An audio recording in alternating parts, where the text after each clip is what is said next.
All righty, team. Are we Oh, going, Aaron? yep. Now we are. Okay. Now we're going live. Hey, team, thanks so much. We really want to first take a moment to, you could have been anywhere on a Sunday evening. I'm actually in Mountain Time here in Denver, and we got George. Erin's also in Mountain Time. She's up in Utah. George is out on the East Coast. So wherever you are, if you guys just want to drop into the chat where you're from, that kind of gives us an idea of where you're at. So we know on the East Coast it's 8 o'clock. You could be anywhere, but you chose to be with us. We're going to make this little webinar. I like to keep it to about 45 minutes, and we could leave it open as long as we want for some Q&A. But what we want to do is NIL is that for everybody. The do's and the don'ts, the pros, the cons, the myths and the magic behind NIL. And we have George Wilmore today who understands NIL, at least this week, right?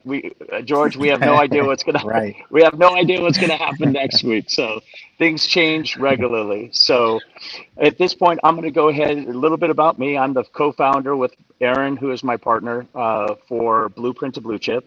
I was a former Division One athlete, and after 2 years, I was injured, sidelined indefinitely. A lot of you have heard this story, but my calling was to make sure that young athletes, men and women, I wanted to make sure that they had an opportunity to play at the next level. And the whole point and premise behind Blueprint was to make sure that these athletes found a school or university that matched their skill set so they could play the sport that they loved.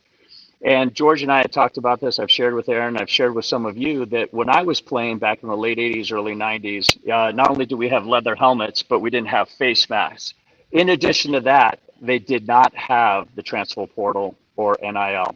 We knew that some athletes were getting paid under the table. That was by the boosters and the alumni at Arizona. My brothers played at San Diego State with some prominent running backs.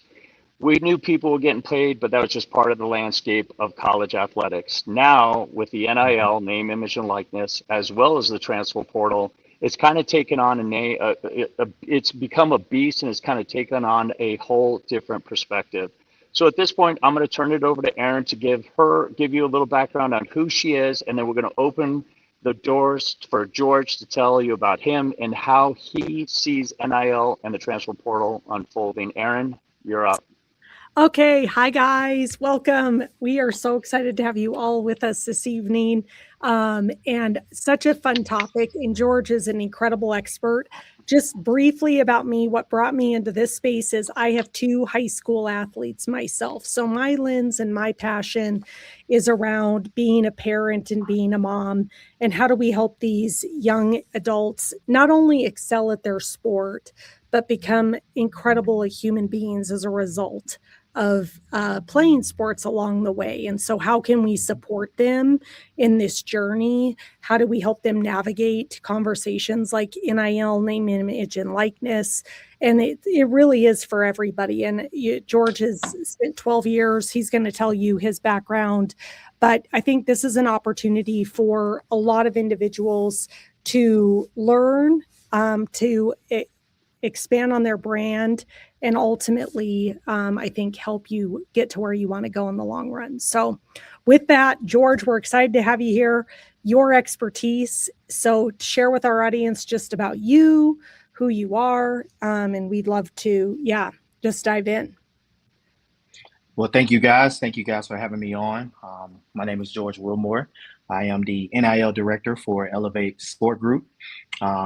Just 1 year removed from college basketball. So this time of the year is always exciting for me. I'm always looking to get the best out of my players when I was coaching, and love studying basketball. And I love, just putting people in positions to be successful. And I got out of coaching because I wanted to grow more. I knew the NIL circuit was growing every single day. And I wanted to, help the masses and educate them on what it really looks like to be successful in the NIL space. So my ultimate goal is to, just help as many student athletes as I can, putting them in situations to be successful, maybe talking to coaches on their behalf, and just giving them the hard truth of what NIL is, giving them the hard truth of, college commitments, because a lot of people will see NIL and think, oh, I'm going to get millions of dollars. And that's not going to always be the case, And so just explaining to them the difference between revenue sharing and the difference between a brand deal is now the platform that I'm in. So I'm excited to be a part of this. I'm excited to have this platform. I'm excited to be a part of my agency because I'm giving so much autonomy. I'm able to make mistakes. I'm able to grow, and I'm able to lean on the people that are in my corner to help me be successful. So I'm not going to sit here and tell you guys there's one way to skin a cat because it's not. So simply, NIL is for everyone. You can be the punter. You can be the seventh man on your basketball team. You don't have to be the star player to benefit from NIL. So, like I said, I'm excited and ready to get started. Awesome. Thanks, George. Yeah, we're excited to have you here. And what a fitting time. We just are getting ready to head into March Madness, and such a fun time in college sports. So we're excited to have you here. So I would love for you to frame up. You talked about the revenue share. You talked about NIL. What are some of the biggest, let's start out with the biggest truths. What's actually true out in the market space right now that everybody should know at present day, in this present moment? Yeah. One of the biggest truths is, simply you can benefit from NIL if you're not a star player. You don't have to be the number one overall draft pick. You don't have to be the star quarterback. You don't have to be the starting pitcher to benefit from name, image, and likeness. It's name, image, and likeness for a reason. If you have a good social media following, if you have things that are positive influences towards people, the content creator type atmosphere, people will want to engage with you. And so one of the biggest truths is if a brand deal is coming to you, that means that they're interested in whatever you have on your social media. Okay. So for instance, let's say Coca-Cola, that's one of the biggest brands out there. If a marketing agent from Coca-Cola reaches out to me about one of my student athletes, then that means that they are interested in them. It could be, like I said, the sixth man on the bench. If they see something that is marketable for them, they're going to reach out. And especially those bigger brands. And it may not necessarily mean you're going to get a bunch of money. You may get product. And at the end of the day, that's free product for you. That's something that you don't have to pay for. So how are you going to capitalize on the amount of products that you have coming in? So skincare products, food, at the end of the day, you are a college student. So if you're going to get some free food to promote Chipotle, then why wouldn't you do it? And so the biggest misconception is NIL is only big markets. It's only, big brands. That's not always the case. So to me, I think the biggest truth is you don't have to be the star player to get an NIL deal. That's great information to know. And I know we're going to get into kind of the do's and don'ts of social media and field questions as they come in as well. So this maybe this will answer the question, a few questions some people have is what are brands looking for when they are deciding if, hey, I want to, even if I'm giving you product, give us some landscape or insight into what that looks like for the student athlete. Well, they're gonna look at your followers. They're going to see how many followers you have, because if you have, they go and look at your Instagram page and you only have 200 followers, then that's not going to really move the needle for that specific brand. They want people who are going to have thousands of followers. They want people who are on their social media and being active. They want people who have that positive energy, putting stories. It doesn't have to be perfect. You don't have to have CapCut, Final Cut Pro. You don't have to make yourself look like a movie star. But if you're posting consistently and it looks like that you have a good brand and it looks like you have a good following, you already have things on your social media that can trigger these different brands to reach out to you, then that will give you a leg up to someone that doesn't have that. Okay, so everyone who has a social media, make sure that you are, if you want these deals, make sure that you are making yourself marketable. Make sure that you are doing things to help build your brand. It could be anywhere, something simple. If you go to the cafeteria, if you're in the caf, you're promoting something like a Starbucks coffee. It could be something as simple as that. Just put up your Starbucks. Hey, I love pumpkin cream cold brews. When fall hits, I'm pumpkin cream all day.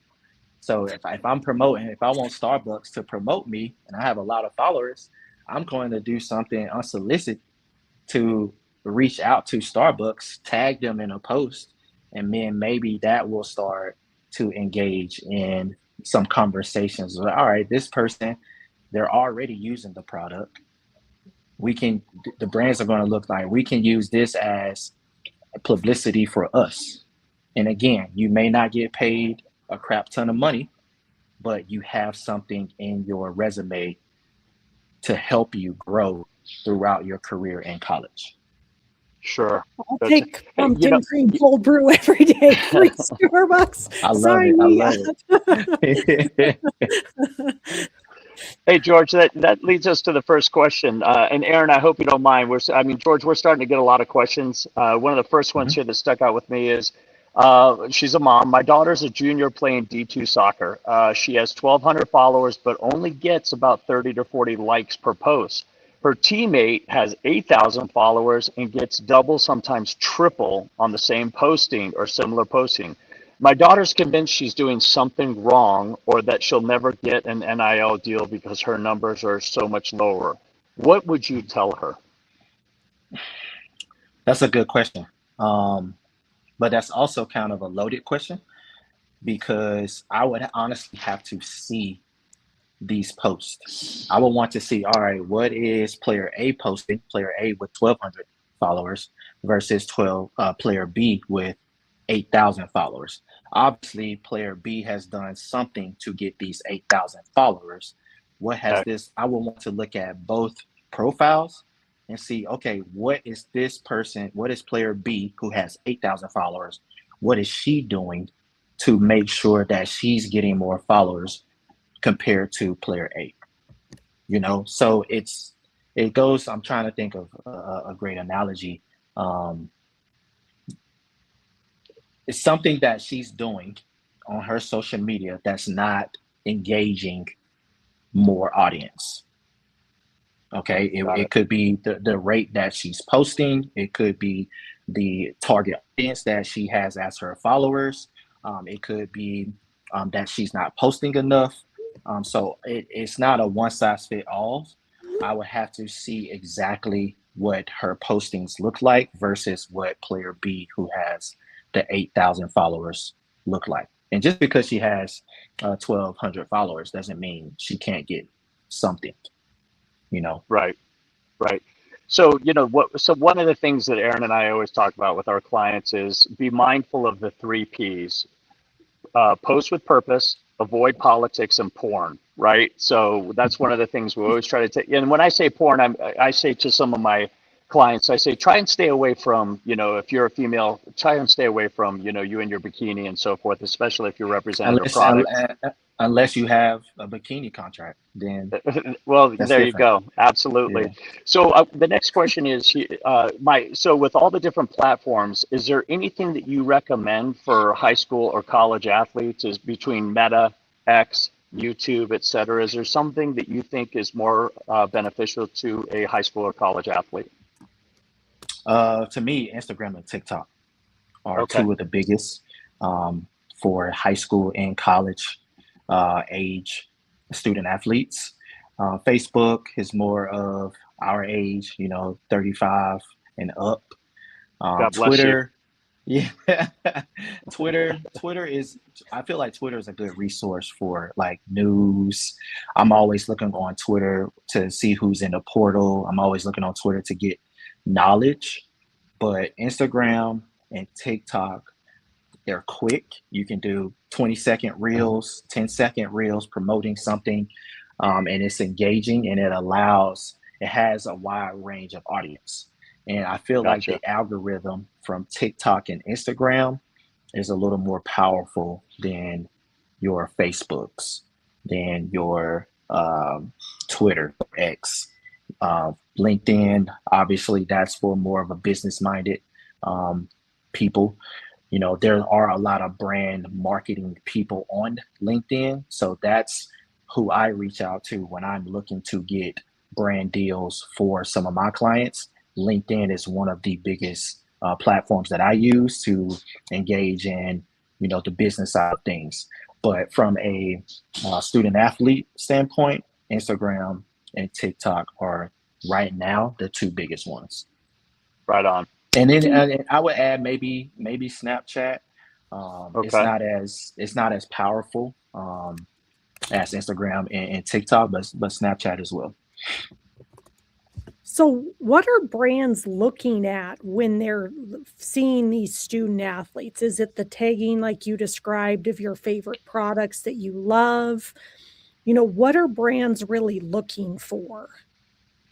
Marketability, Okay, a describe presence, a that social for media me. presence.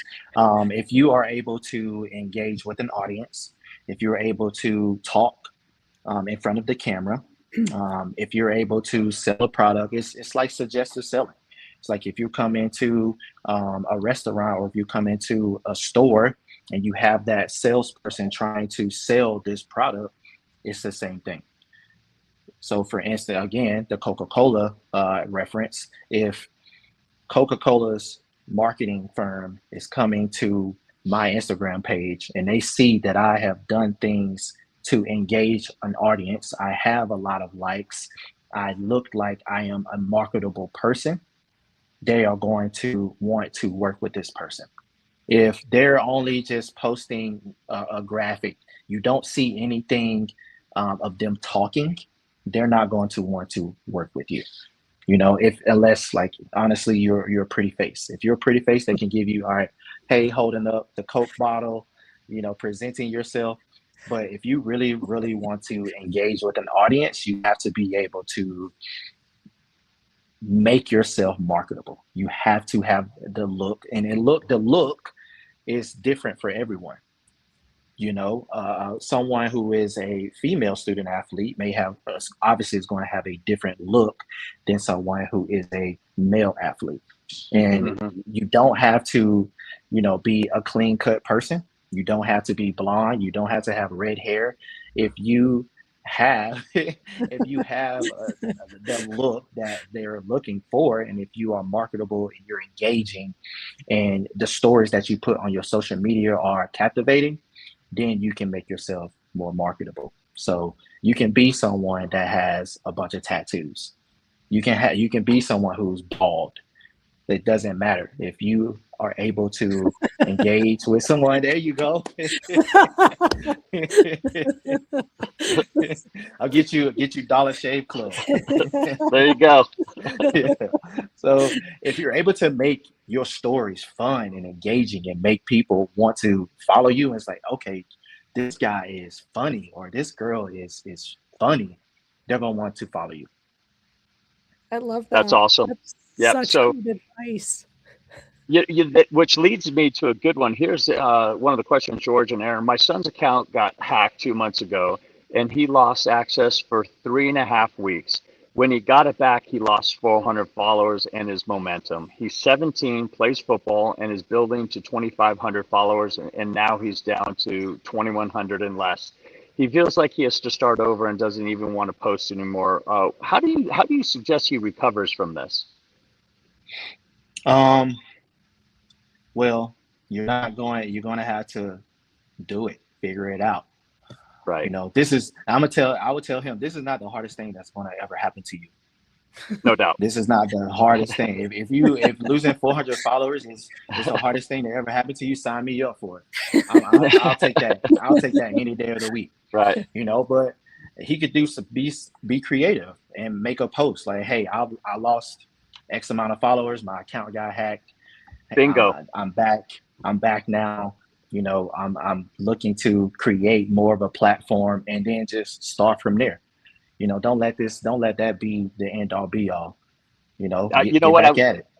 I was just thinking about that. I was thinking, how great would it be to turn this around and just say, hey, listen, I was taken off of social media for a couple different reasons, and almost put up like a poll. What do you think the reason was? Was it A, B, C, or D? And just kind of let people engage with Right. you. And then Yeah. if you get the actual answer, you could say, this is what actually happened. So yeah, that's some great advice. Yeah. I mean, I Make think it that, make it creative.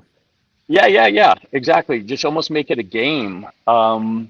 But yeah, that's pretty interesting because I think that, you know, unfortunately or fortunately, it's kind of a blessing and a curse. One of the things that all three of us are adults, and all of us, the three of us came up without social media. But I know a lot of Mhm. these younger generation, they really hang their worth on likes and shares and comments, right? So, the three of us can navigate without social media. Sometimes we probably figure that we would love it life would be easier that way. But a lot of these young athletes, they kind of get hung up on that. Aaron, did you have a question you wanted to jump in on? No, I just had a brain fart. I'm so sorry.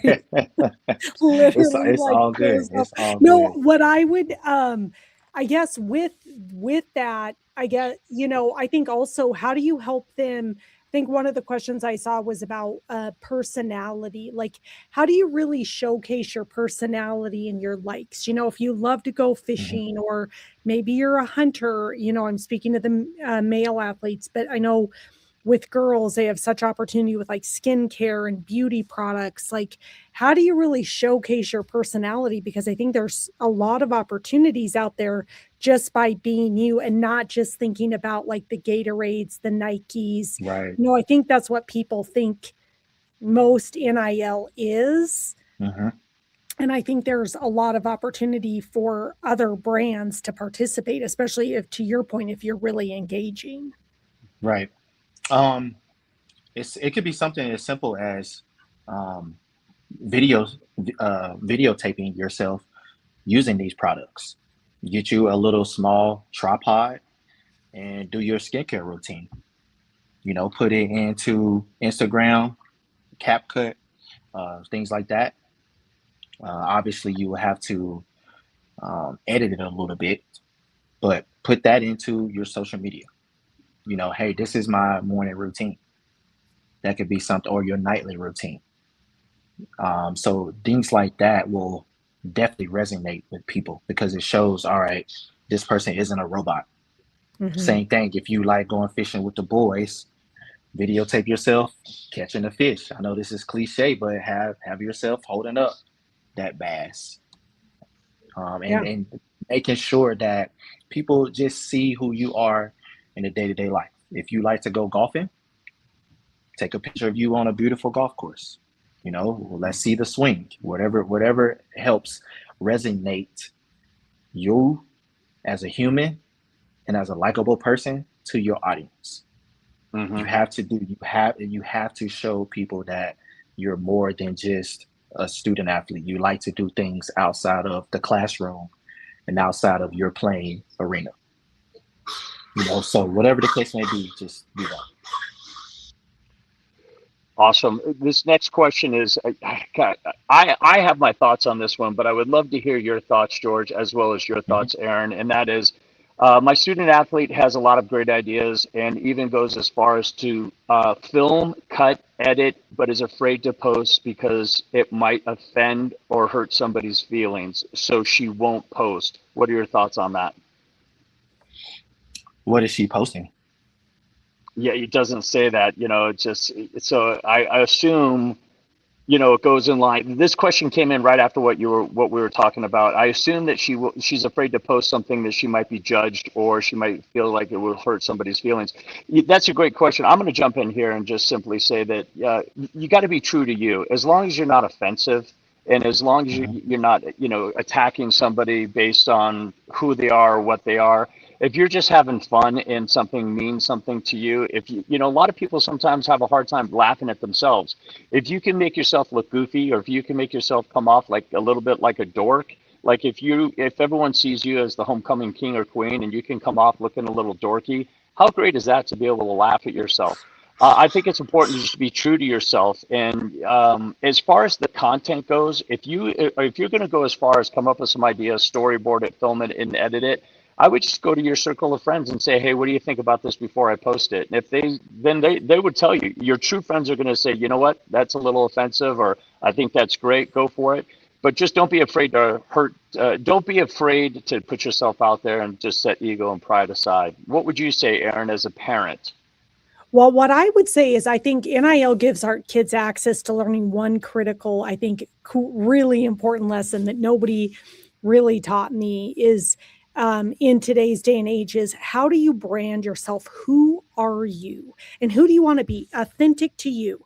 And I think in where some of that peer pressure comes in is like, what are people going to think? Like my friends aren't going after NIL deals. So I'm posting my beauty skin routine and they're making fun of me. So I think part of it is like, guess what? Like every athlete, regardless of if you're playing, not playing in the band, whatever, there is an opportunity for every, I think, athlete, student, athlete, young, to learn how to build a brand, because that's kind of where I think our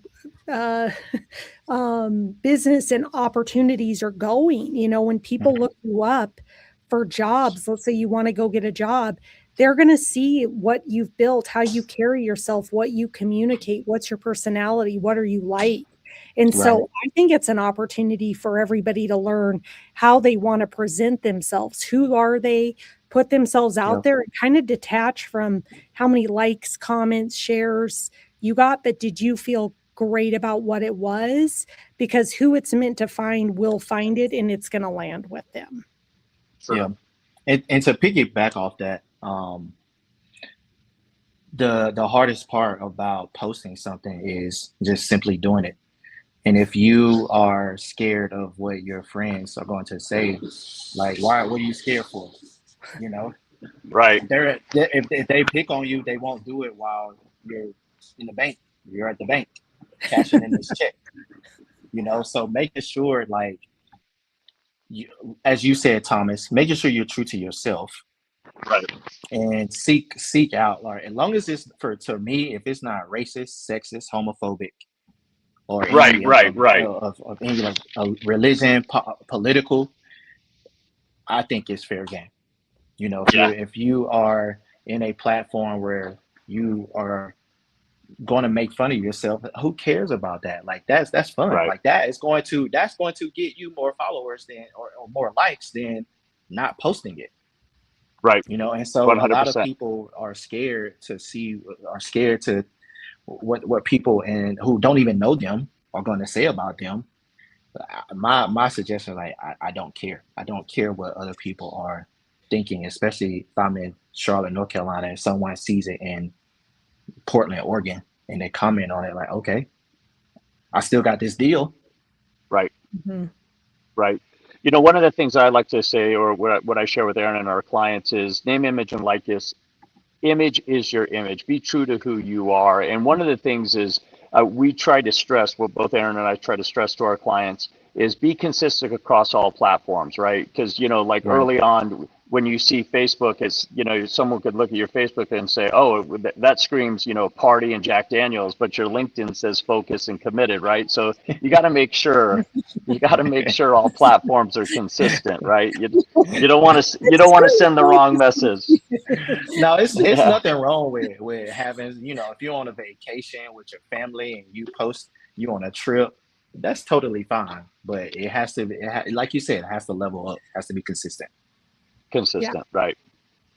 Well, and yeah, figure out who you are. My advice would be like, get really grounded in who are you and what do you want to share. And I think if you can find those two things, everything else will come naturally for you. But I think you got to figure out who you are and not.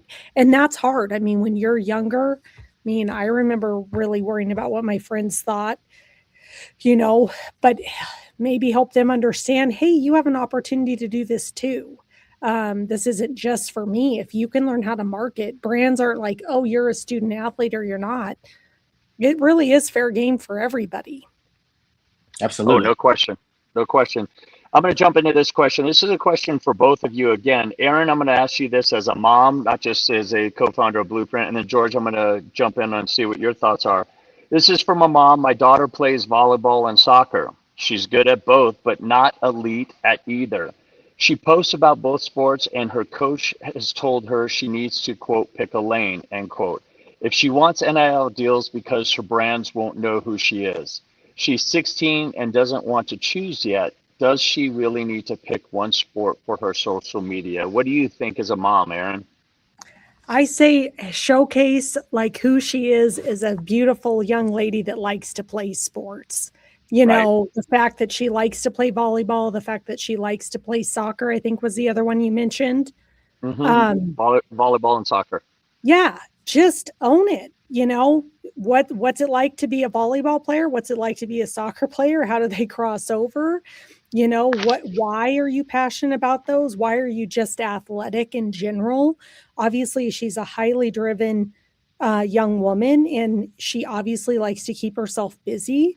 So take advantage of that, like showcase that. Brands aren't looking for, you know, I don't know enough brands well enough to label them for soccer, volleyball. She could have the opportunity to just have local brands in your market sponsor her and be a part of it, because she's a two sport athlete, you know, based on where you live. You know, I think there's just an opportunity for her to be herself. That's, I think, what we're all trying to drive here again and again and again, is the formula is being authentic to you, and then how that gets expressed, whether that's volleyball season, soccer season, training, you know, having fun with her friends. I think that's important. Sure. Yeah, for sure. And I would not tell her to she has to pick one lane. The only way I would say that to a student athlete, if you are a potential McDonald's All American, you know, Okay. and Yeah. if she has potential to go to a Power Four school in volleyball, or potential to go to a Power Four school in soccer, then maybe we pick a lane. But if she's 16, if I'm not mistaken, she maybe only be a sophomore. So she has time to decide, all right, what lane do I want to go in? And Right. volleyball is in one season. Mm-hmm. Soccer is women's soccer usually is in the spring. Volleyball is usually in the fall. So you have a big gap to where she can now, all right, let me rest in the winter. If that's something I want to do, I can maybe train for volleyball or maybe train for soccer going into the spring season. And so, just like you said, it's bigger than the sport for me. Sure. She may have a group of friends in volleyball that she connects with, that she can build lifelong relationship with, and she may have a different group of friends on the soccer field that she could Sure. build lifelong relationship with. She may have values instilled in her from one coach, a volleyball coach, that may be different than the soccer coach, you know. And to me, I would never tell a student athlete you have to pick one sport unless they are like this person, like football, for instance. If I have a top 10 draft pick in football, it's all right, let's go and let's strategically put you in the situations to be successful. Let's get you graduated early so that now you can go step foot on that campus in the spring semester, and let's not worry about what's going on for spring sport wise. But if she wants to have fun, if she wants to compete at volleyball and at soccer, why neglect her of that experience? No doubt. All right, team. But what I'm going to do is I'm going to make this a little interactive. So those of you that are still watching and want to jump in here, I want to start a little poll here. What do you think is, and then we'll get into a question. I'll come back to the answers of this. What do you think the average NIL deal is for college and high school athletes? And I'll let George answer that. So what do you think? The question is, what do you think the average NIL deal is? Next question here. Let's jump in here, and that is. Um, there's a lot of moms in here. My daughter plays lacrosse at a D through school in Pennsylvania. There are literally no lacrosse brands or businesses in our town. Everything here is football and baseball. She doesn't know what brands would even want to partner with a lacrosse player when lacrosse isn't big here. Lacrosse is really big back east. That's interesting. What type of businesses should she be reaching out to? Do you have a thought on that, George or Aaron? We'll start with you, Yeah. George. Local restaurants, Okay. local realtors, any local school, I'm not sorry, not local school, any local business. Got it. You know, you said it was a Division II team, Division Three. or three. Division III. So Division III sports are huge in the Northeast. There you go. So people are going to want to still support. It's college. It's a college, no matter what. Right. You know, What do you, so it doesn't have to be solely a lacrosse brand. It No. can be it can be a restaurant. right. It can be someone that wants to promote, you know, their real estate agency. You know, I was working Got with it. a Division III school in the Indiana region, and they wanted some of their players to market a real estate company, to bring realtors to help them with their mortgage financing. So it's more Gotcha. about being creative than just, all right, I'm at a small Division III school. This is not possible. You may have to do some more work. You may have to work a little harder, but it is possible. Got it. Yeah. What are your thoughts on that, Aaron? I would just say, what else does she love? What does she like to do? What are her hobbies? What does she do outside of playing lacrosse? You know, I think there's some opportunities for her to expand. You know, the thing about that I think sometimes we get pigeonholed is it's name, image, and likeness. It's about you as a person. So what Right. do you love? How do you showcase that? And then how do you interact with brands that reflect, I think, who you are and what you want to be doing? Sure. Sure. Yep. If I'm gonna jump in on that one because I'm gonna build off what you said earlier, George, and that is this athlete has an opportunity to showcase their personality, right? Like if you're a lacrosse player, we know that's a violent. So if she were to put together a highlight reel of her getting hit, and then just she said, you know, these are my go-to band-aids, right? Just to, you know, and just kind of make it her personality, or you know, Yeah. playing D3 lacrosse, maybe not, it might not be D1, but to get amped for the game, I always take this pre-workout or something like that. So just showcase her personality. And I think there'll be some businesses that'll jump on board. And yeah, you're right. In a small town like that, there's plenty of businesses that would probably be interested. All right, so to get to back to the poll, I've got some people here saying $50. High seven figures. Sorry, Steve. No, that's Ohio State. That's Ohio State who has seven figures. That's revenue sharing right there. Yeah, that's Yeah. We've got this is close, about $10,000. We got a whole spectrum on that. So I'm going to go. I went ahead and asked. I asked AI. While top tier NIL deals reach millions, the vast majority are modest, often ranging from about $1,000 to $10,000 annually. That is the average. What do you want to say to that, George? For those athletes out there and those parents that are like, I'm going to get my kid a seven-figure NIL deal. Well, I was going to say the average deal is about $250. Oh, Just the average deal. And that's just like if it's a paid deal. And so obviously not a lot of money, but that's more than what you had previously. And so in order for you to really focus on how you can get more deals, you have to, for one, seal the first one. You get the first one. right. You know, if it's something that you think it can add value to the company, if it's something that you believe in, you know, if it's something that can help you be marketable. So if a kid in Florida will not be marketable for a snow boot company, you know, so you have to make sure that you're in the right market. Yeah. So at Colorado, yes, Yeah. the University of Denver player, they would flourish with that because they're always in the Sure. snow. So you have to make sure this brand deal is marketable to whatever geographic location that you're in. Now, if it's Sure. skincare, if it's, a drink, things like that, that's obviously will be something that you can do at any region of the world. But if it's something that is a product that is going to be conducive to whatever the geographical location is, then you have to make sure that this is something that is going to be suitable for my brand for wherever I am on the earth. And so, everyone's not going to get this $10,000 deal. Mm-hmm. Sure. That only the top 5%ers are getting that. That's just like it's just like anything else.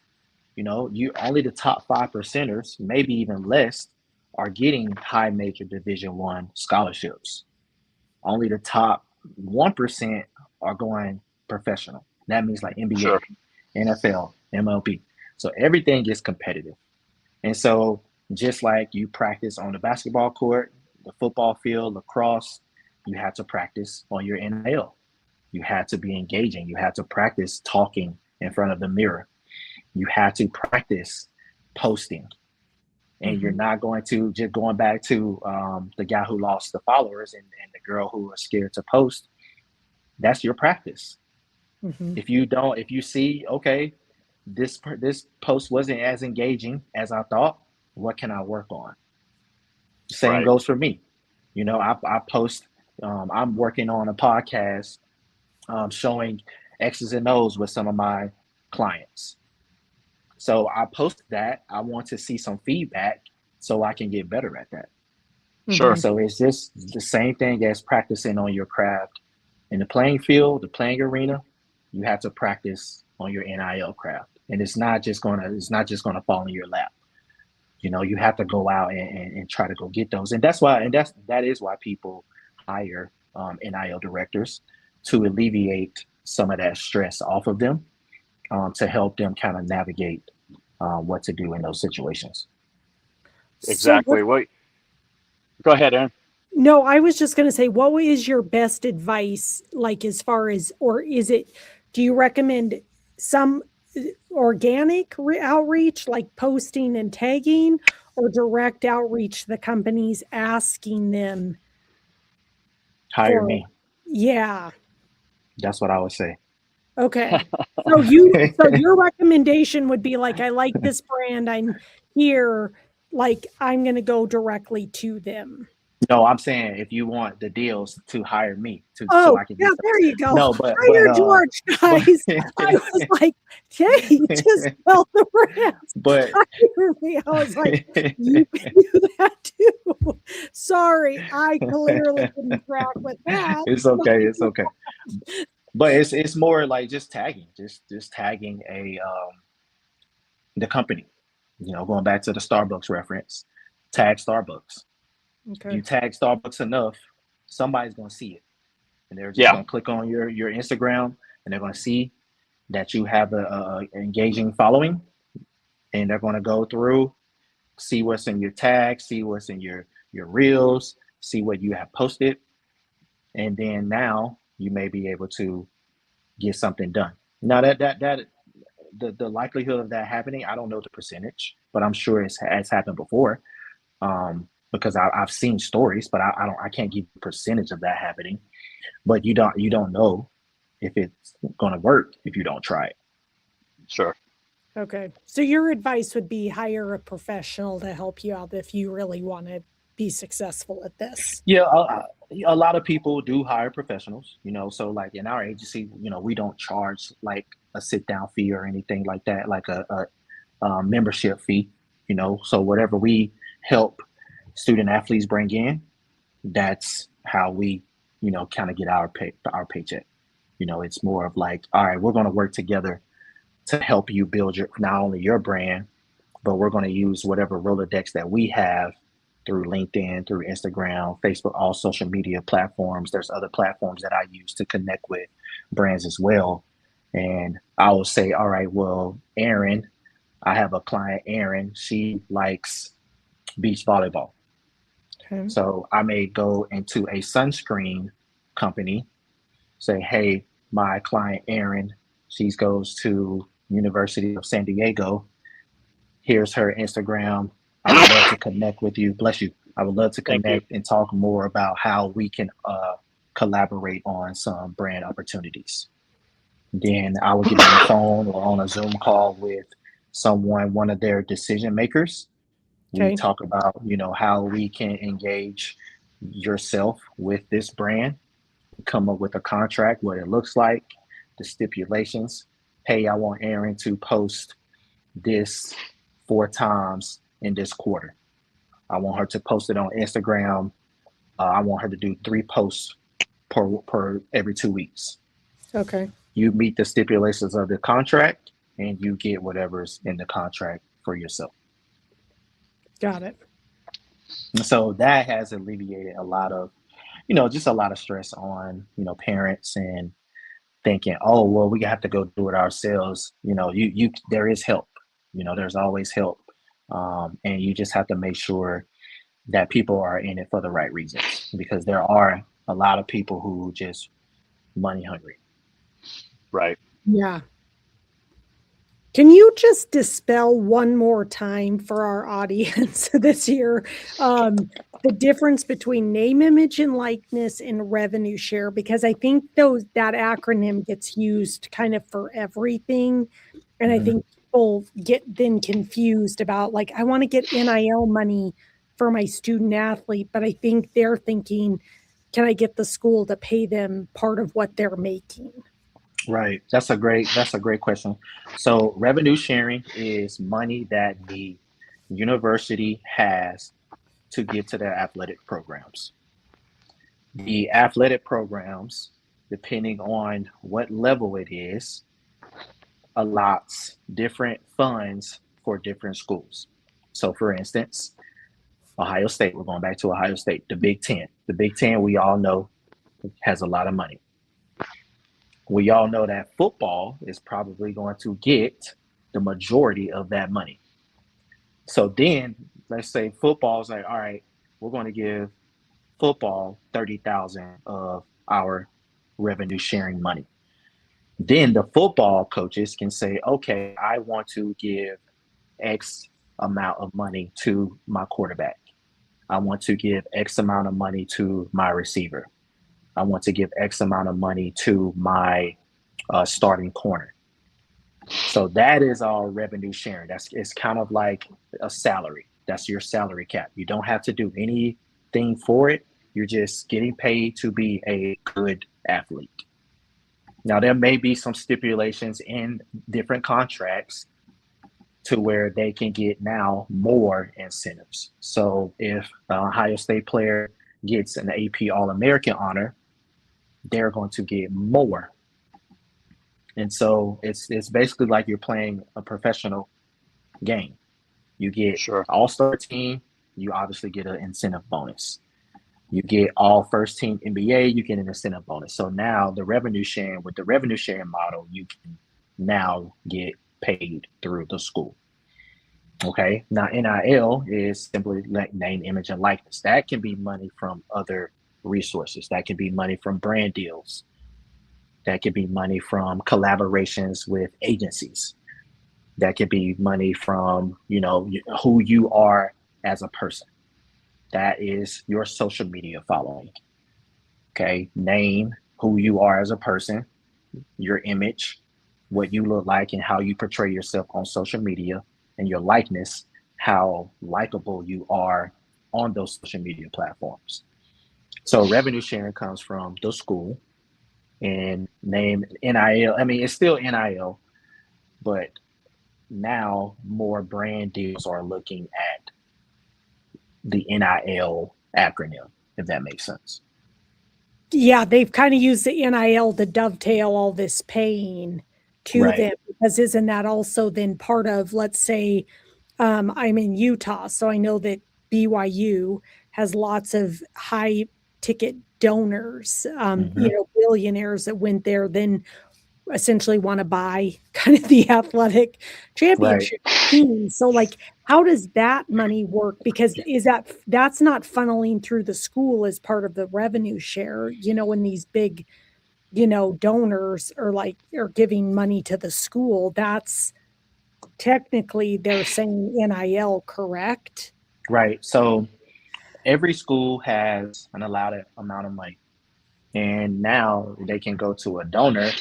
And again, you can put incentives into people's contracts. Got it. So I can go to a donor and say, hey, with your $1 million, we can put an incentive package to where your 1 million can turn into 5 million. And with that 5 million, we can pay, instead of 3 players, we may be able to pay 7 players. And so now we are getting better players because now we have more wiggle room, we have more firepower, and we're able to benefit from having these big donors. So, for instance, John Calipari at Arkansas, Walmart and Tyson's Food is two of the biggest entities, the industries in Arkansas. So he's able to utilize Tyson Foods and Walmart, and he can just give that money and it doesn't go against his revenue sharing because that comes from a private collective. So Okay. he can say, all right, let me just pay this person $3 million. That's $3 million I don't have to take from my revenue sharing. And I can use that other $3 million revenue sharing. I can pay 2 other players. So now instead of getting 1 McDonald's All-American, I can get 3 McDonald's All-Americans. Right. Got it. Okay. That's super It's a lot of science. It's a lot of red tape. It's a lot of making sure that you're within compliance, and that's why the rules are changing so much. Mm-hmm. So for instance, BYU, I think the owner of the Utah Jazz is fitting the bill for them. Yes. That's why AJ DeBaza, that's why he went to BYU, because all right, why not go to BYU, spend 9 months, 8 months there and make $8 million? I know I'm going to be a lottery pick. I know we're going to make the NCAA tournament. I'm going to get coached correctly. This is a good program. Why not go here 7 months, be a lottery pick, help my family, and let the rest take care of itself? Yep. So that's why I want to, really, really hone into the platform, because a lot of, and everyone's not going to get a $7 million NIL deal. But if you're able to, let's look at on a smaller scale, like High Point. High Point is one of the bigger up and coming small Division I programs. Let's say High Point is offering someone $75K, and so a team that did not even make the NCAA tournament, but they're maybe classified as a mid-major, is offering you 100. I'm going to pick High Point because yes, it's at the end of the day, you're still going to get taxed on that money, but I'm going to go to somewhere where the coaches are going to develop me, and I have a chance to get more money because we're going to win more, and I have a chance to solidify myself as a professional and really play meaningful games and fight for NCAA tournament berth. Mm-hmm. That's awesome. Really valuable insight. Thomas, do you have anything to add on that? Yes. Okay. So before we get into the action plan of success, I think some of the things that we've clarified here is you do not need to be a star to get an NIL deal. What you do need is to make yourself a brand. And let's get into some do's and don'ts. You want to post consistently, engage with authenticity, share your values, show personality, use relevant hashtags, post at consistent times, and tag brands that you want to work with, team. A couple of things you don't want to do: only post on game days. Don't buy followers. Don't use growth services. Don't ignore your audience. Don't post things that contradict your values or are politically charged. Don't go weeks without posting. You got to be consistent, team. And don't copy other athletes' content. Be you. How to grow your engagement. Engage with other athletes, use strategic hashtags, post at optimal times, and collaborate with other athletes, and show up as your authentic self. team, that's kind of the pearls of wisdom that we learned along the way. I'm sure things are going to I add change. one more? Yeah. Absolutely. Go to another one. Go to other sporting events. Support. Show yourself at these sporting events. Show yourself being a true fan of your university. So That's a great if one. you are a football player, go support the basketball team. Go show your true personality in the stands, in the student section. Same with basketball. If you are a basketball player, go to the football games. Go be a fan. You're not too cool for school. Go show your true, authentic school spirit, and that will help you as well. Love it. Love it. That's awesome. So we're going to send out a couple things in an email to everybody that was on here. Those that couldn't join us tonight, you're going to get the replay. So you'll get all of George's contact information, how to work with him. We got a do's and don'ts, as Thomas was sharing there. So you'll have a guide with all the kind of best practices. And then we'll have a way for you to book a call and engage with us so we can help you on your journey to NIL success. And a reminder that NIL is for everyone. So, George, what would you add as we close this out? Again, thank you guys for allowing us to just talk about what NIL looks like, the difference between NIL and revenue sharing, all the do's and don'ts. My key thing to any student athlete and their parents, the first thing, don't compare yourself to other people. Right. Just because someone is getting X amount of NIL deals doesn't mean that, you can't do that as well. But you have to make yourself marketable. You have to put yourself out there. For all the guys that are on this call, if you like a girl, you have to shoot your shot, right? You're not going to get a homecoming date. You're not going to get a prom date unless you ask this girl out. So you have to make sure you step outside your comfort zone if you want those deals. And if you don't, if you don't do that, you're just going to be right where you were.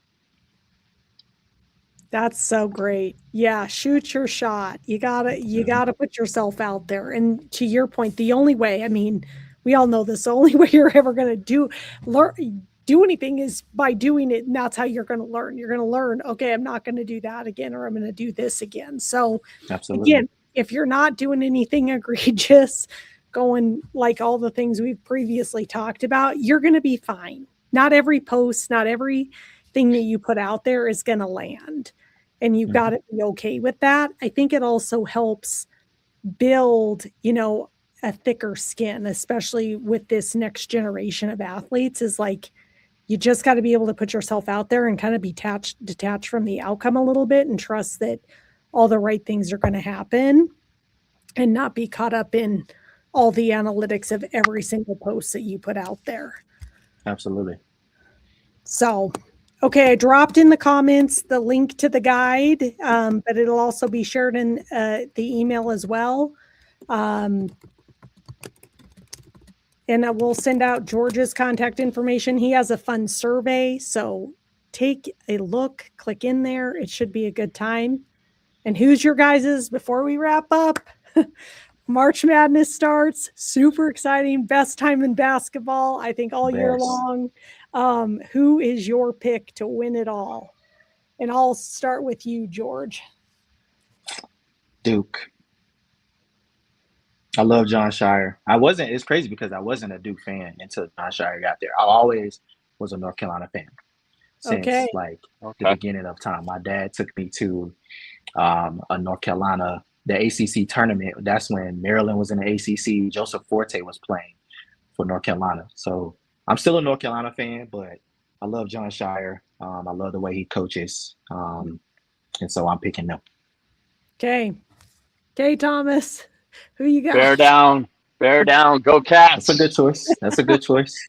And I'm going to go I'm going to go with Duke.